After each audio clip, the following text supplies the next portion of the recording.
The British royal family, an institution built on centuries of tradition, duty, and public image, has faced its fair share of scandals.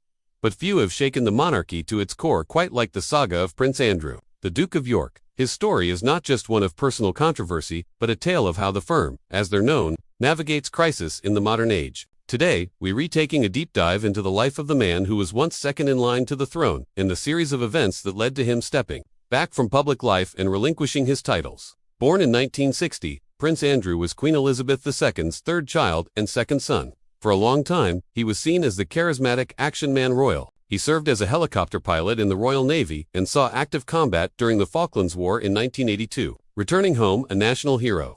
His marriage to Sarah Ferguson in 1986 was a global spectacle, a fairy tale wedding that captured the public's imagination. They were the glamorous couple of the 80s, producing two daughters, Princess Beatrice and Princess Eugenie. However, the fairy tale didn't last. Andrew and Fergie's marriage publicly crumbled, culminating in their divorce in 1996. While the split was amicable, it marked the beginning of a period where Andrew's personal judgment came under increasing scrutiny. Post-divorce, he embarked on a new role as the UK's Special Representative for International Trade and Investment. This position, intended to leverage his royal status for the benefit of British business, would ironically place him in circles that would later lead to his downfall. It was during this time that his association with the convicted financier Jeffrey Epstein began. The two were photographed together on numerous occasions, including a now infamous picture of Andrew with his arm around a then 17-year-old Virginia Giuffre. For years, these connections bubbled under the surface. But in 2019, following Epstein's arrest and subsequent death, the allegations against Prince Andrew exploded into the public consciousness. Virginia Giuffre alleged that she was trafficked by Epstein and forced into encounters with the prince on 3 separate occasions, in London, New York, and on Epstein's private island. Prince Andrew has consistently and vehemently denied these allegations. The royal family's initial strategy appeared to be one of silence, hoping the storm would pass. But in the 24/7 news cycle and the age of social media, that was no longer a viable option. The pressure became immense. In an attempt to clear his name and put the matter to rest, Prince Andrew agreed to a television interview with the BBC's Newsnight program in November 2019. The interview was, by all accounts, a catastrophic misstep.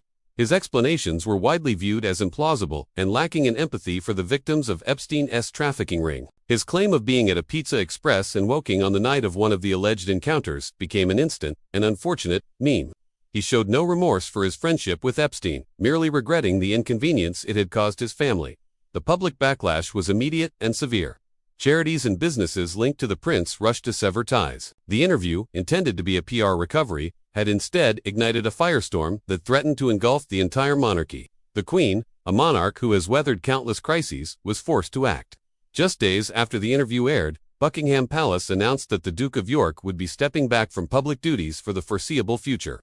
It was an unprecedented move for a senior royal of his generation, but the story was far from over. In 2021, Virginia Giuffre filed a civil lawsuit against Prince Andrew in the United States. This legal action brought the allegations back to the forefront, creating a new and even more serious crisis for the royal family.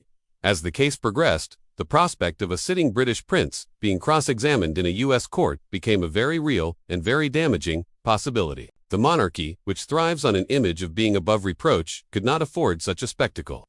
In January 2022, just ahead of the Queen's Platinum Jubilee celebrations, the final decisive blow was delivered.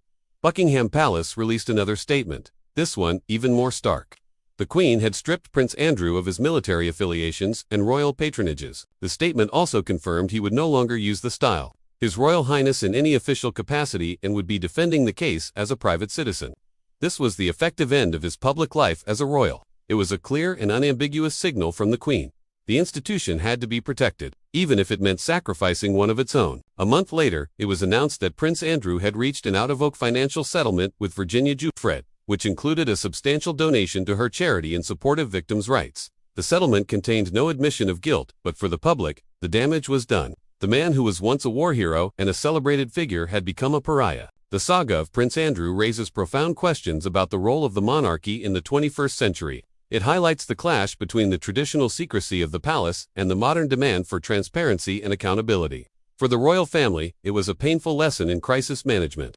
The initial strategy of silence failed, and the attempt to control the narrative backfired spectacularly. Ultimately, the survival of the institution itself took precedence over the individual. The decision to strip him of his titles and remove him from public life was a difficult but necessary one for the late Queen Elizabeth II, and now for King Charles III. It demonstrated that, in the modern era, no one, not even a prince, is entirely insulated from the consequences of their associations and actions. The story of Prince Andrew serves as a stark reminder that in the court of public opinion, titles and lineage are no longer enough to guarantee protection. The crown must be seen to uphold the values it claims to represent, or risk losing the very public consent on which it depends. Thank you for joining us on this deep dive. If you found this video insightful, please give it a like and consider subscribing to the channel for more content like this. We'd love to hear your thoughts in the comments below. See you next time.